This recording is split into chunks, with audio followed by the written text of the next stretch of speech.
Why has political advertising online become such a powerful weapon of influence? How candidates and parties are reaching millions of people without even touching traditional TV? Why do some messages stick in people's minds and others just disappear instantly? In this video I'm breaking down how programmatic advertising is used in politics, elections, and even propaganda. You'll see how top political strategies use it and what smart brands can learn from them. My name is Vlad. I've been in programmatic and digital advertising for years, helping brands to scale through data-driven strategies and programmatic. So let's dive in. Let's start unpacking why politicians love programmatic so much. To give you some hard numbers, programmatic political ad spend hit $1 billion. And 50% of the spend went to connected TV. So why exactly they spent $1 billion on programmatic? The main reason is that political strategists learned very well that in order to get more votes, they need to be everywhere, meaning that get more airtime, be on all of the radio stations, be on TV, on billboards, online, like everywhere. And actually, one of the main goals of political strategists is to be everywhere 24/7 and to kind of bombard audience with high frequency, with the messages they're trying to promote, and also create this connection with audience by being everywhere with their messaging. And they're really focusing on such an important things like frequency, high quality creative that people can remember, being everywhere, but not on like vanity metrics like CTR, CPM. And I know that a lot of traditional digital marketers obsessed with those metrics, and political strategists, they don't think so. They don't think that those metrics are important because they actually don't drive value.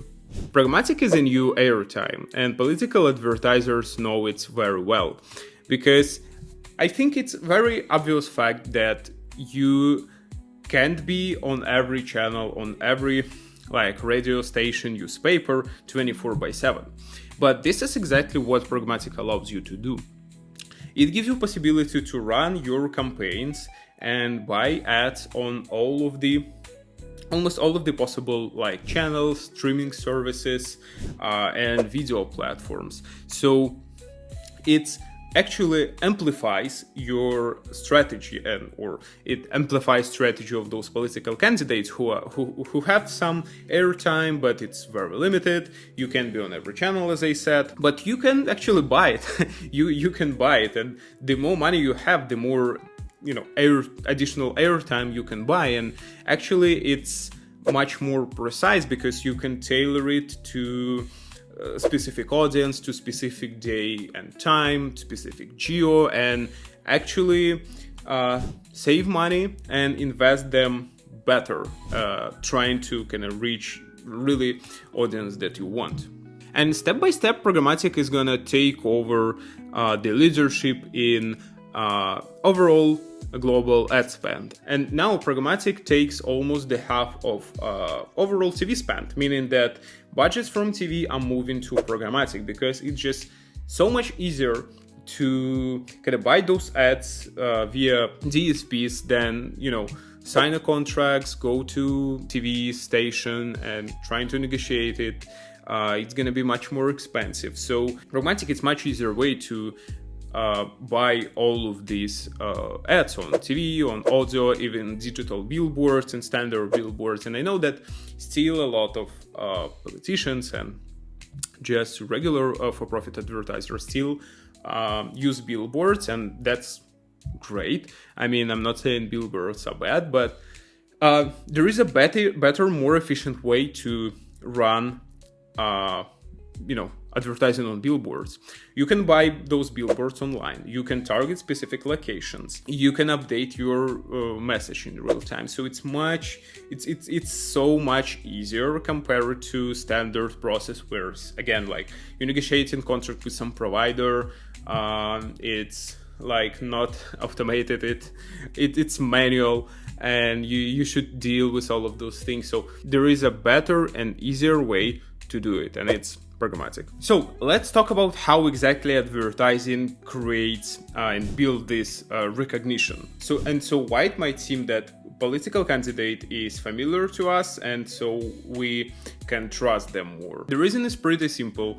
Those political candidates are everywhere, and the more you cover, the higher chance to be this kind of familiar person is, because people see candidates on TV, candidates get the same airtime, but you can kind of amplify this via digital advertising and programmatic in particular, just buying, all of the other channels. It's a trick that probably all marketers know, that in order to consumer to pick your product, for example, in a shop, you can also need to be everywhere. So it creates a stronger emotional connection and even like physical connection in your brain, and it creates a more positive association compared to other candidates or other products. So you're more likely to choose this political candidate.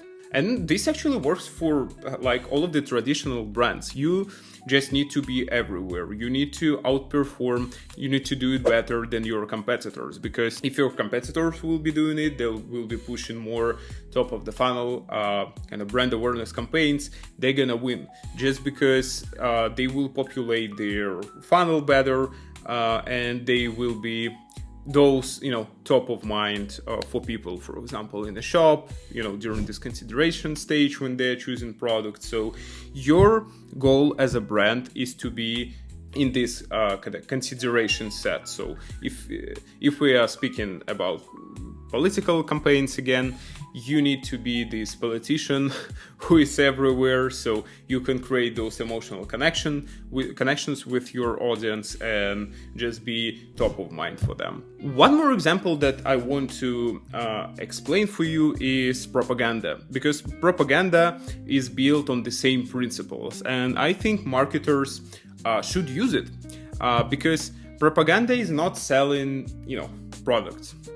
Propaganda is selling ideas, and it uses the same principles as big brands use. So propaganda should be everywhere. There is no way propaganda can use only one source of delivering propaganda, for example, only radio. It should be on TV, on radio, on school, news channels, everywhere, in order to create those emotional connections and connections in people's brain, so they can think that this is familiar, they know it for their entire life. This is really familiar idea that they know, and they can trust it. So marketers should use the same principles. They should be everywhere, so there is no way to focus on only one way of distribution of their message. It should be everywhere. It should be with reasonable frequency. It shouldn't be every 1 minute, because it can create an opposite situation where people wouldn't really like it, because it's going to be annoying. So it should have optimal frequency. Message should be spread across all of the possible channels, and that's the only way to be, again, top of mind, be familiar for people. And that's how propaganda works, political advertising works, how big brands build their success, like Coca-Cola, Nike. They're everywhere, and they're aiming to be everywhere during sport events, running big branding campaigns, branding whole sport, football teams, be on TV, be on radio, everywhere, or creative associations with some holidays. Now I also want to talk about more kind of negative side of programmatic, and specifically I want to talk about how programmatic can be used for smearing. How can the competitors can be discredited through programmatic advertising? And so I have a few very funny, positive examples in mind, and one of them is McDonald's versus Burger King campaign, where Burger King served those ads saying that, are you gonna eat burgers from clown or something like that. So it was funny. I think it's a more kind of positive example. But actually, I was able to find kind of less positive. And one interesting example is China versus Apple campaign. China launched a smear campaign against Apple, which included TV and radio ads, as well as articles and ads on media, on sites. And so that's interesting because this is more about government versus some private company. Actually, there are a lot of other examples, even more negative. I personally have seen a lot of political or even like propaganda kind of advertising online about some recent events happening in the world. I'm not going to share exact examples. I'm sure you've seen them as well. But what also I'm going to share is that there are, I would say, gray networks where you can advertise basically everything you want, and there are some spicy categories of advertisers, but probably the biggest advertisers in the world are casinos. And also casinos learned the same thing as politicians learned, propaganda advertisers learned, is that they should be everywhere, and they have obvious restrictions. You can't just advertise, your casino via classical DSPs or through Google Ads. So your only way is to go to those networks, and there are a lot of them. And in some regions, those sites where they advertise, they are, the most popular sites, like free online cinemas and stuff like that. And so what casino advertising are doing, they can buy, all of the ads on sites. So they are exclusive advertisers of those sites, and I think they're spending probably billions, per year, and this is one of the categories that is really hard to track in the official worldwide ad spend statistics. But as far as I know, they are one of the biggest advertisers in the world, and they learned that, in order to find new people who can gamble in their casinos, they need to be everywhere, and their message should be memorizable. People should know about them. They should be top of mind, and they should buy like all of the possible sources. So now let's talk about more practical stuff and what exactly businesses can use and what businesses can learn from this like political propaganda or some other categories of advertisers. And I think first of all, it's about understanding that we are in a long-term game, because I know that a lot of advertisers, they are so focused on immediate outcomes, so they're optimizing only towards immediate last click conversions they see in Google Analytics or in Meta or Google Ads, so they're ignoring everything else, and the outcome they get is that they hit this point of diminishing return where they can scale, because obviously there is no more available demand on the market right now, and they are not creating this demand. You should play long-term games, and instead of only capturing existing, base of users who gonna pay, you should introduce your brand to this audience and then bring them to your landing page, or just be top of mind for them. So when next time they're gonna enter the store, they're gonna choose your product, not your competitors. And so this is exactly what Programmatic can allow you to do. So you can build these long-term comprehensive strategies. You can run connected TV, audio ads on podcasts, for example, then video on YouTube. Then you can retarget those audience online on sites and bring them down to the funnel so they can convert via your paid search or meta campaigns. And there is no way actually to build this comprehensive funnel without Programmatic being involved here. I'm saying this a lot in this video, but I think we should onboard this strategic long-term thinking as a marketers,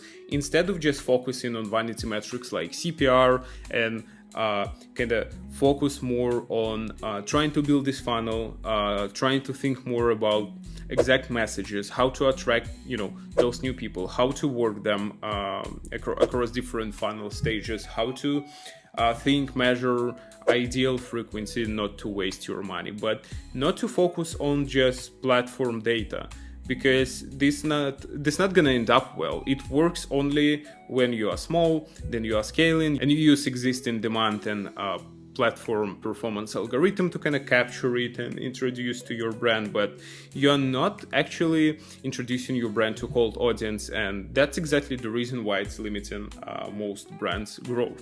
Now let's talk about who else successfully onboarded Programmatic and use it in their digital strategies. And a lot of people get surprised when I talk that NGOs or non-profit organizations are really heavy spenders in programmatic and digital ecosystem. But like, why? They're not promoting, products and stuff like that. Yes, exactly. But they're promoting their brands.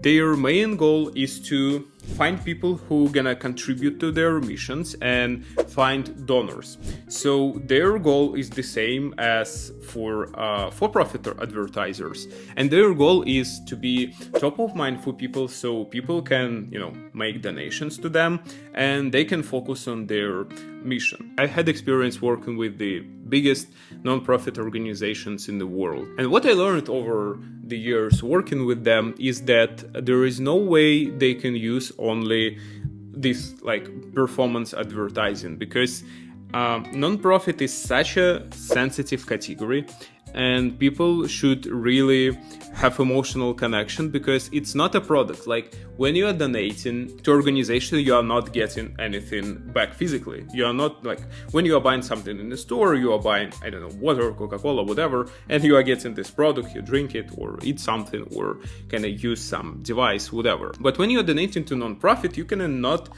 gonna get anything back, and this is a big challenge, because it's so much easier to run advertising campaign and strategies for regular for-profits organization, and it's much harder for NGOs, because you need to be smarter in your strategy in order to create those emotional connections with people. Because when we're speaking about advertising, we're competing, and we're competing with all of the other advertisers, actually, not other NGOs, because we're competing for people attention.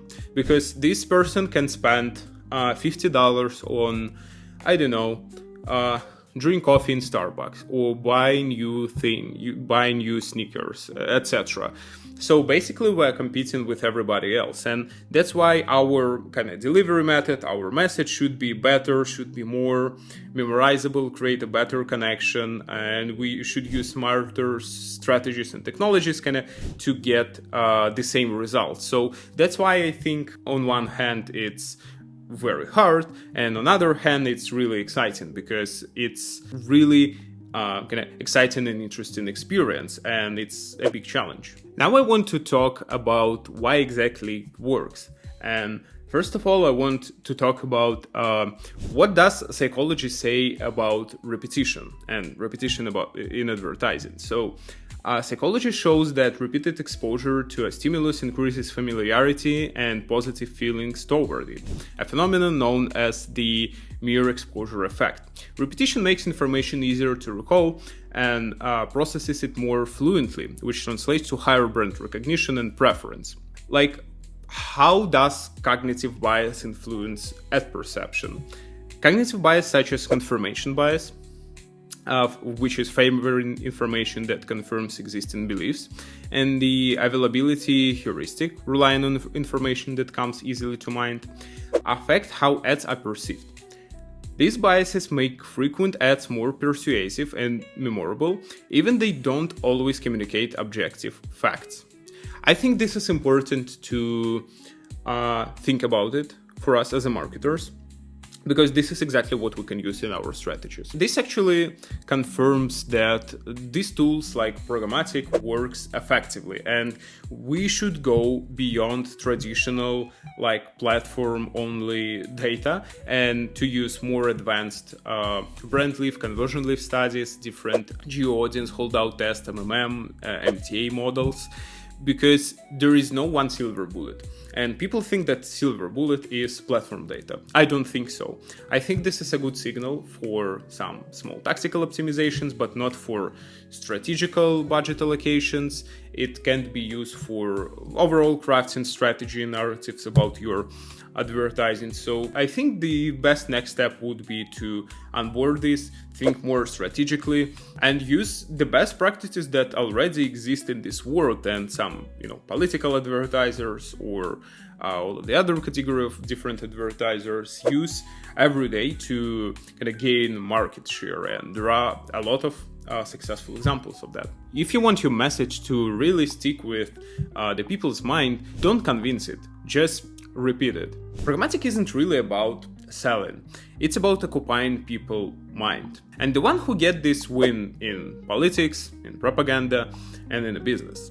If you want to apply these principles and make your message unmissable, book a free consultation with me. I'll walk you through your case and show you how exactly you can run programmatic campaigns or what you can fix in your existing campaigns. During the first consultations, I'm gonna give you 3 fixes that you can implement right away and see a real impact. Or I can help you with first next steps you need to take in order to onboard programmatic. If this video helped you, hit the like button and subscribe to this channel. It's really packed with valuable information and insights about programmatic and digital marketing overall. Check out the video that will appear somewhere here, where I'm breaking down how brands are wasting money on programmatic advertising and what are the top mistakes they're doing.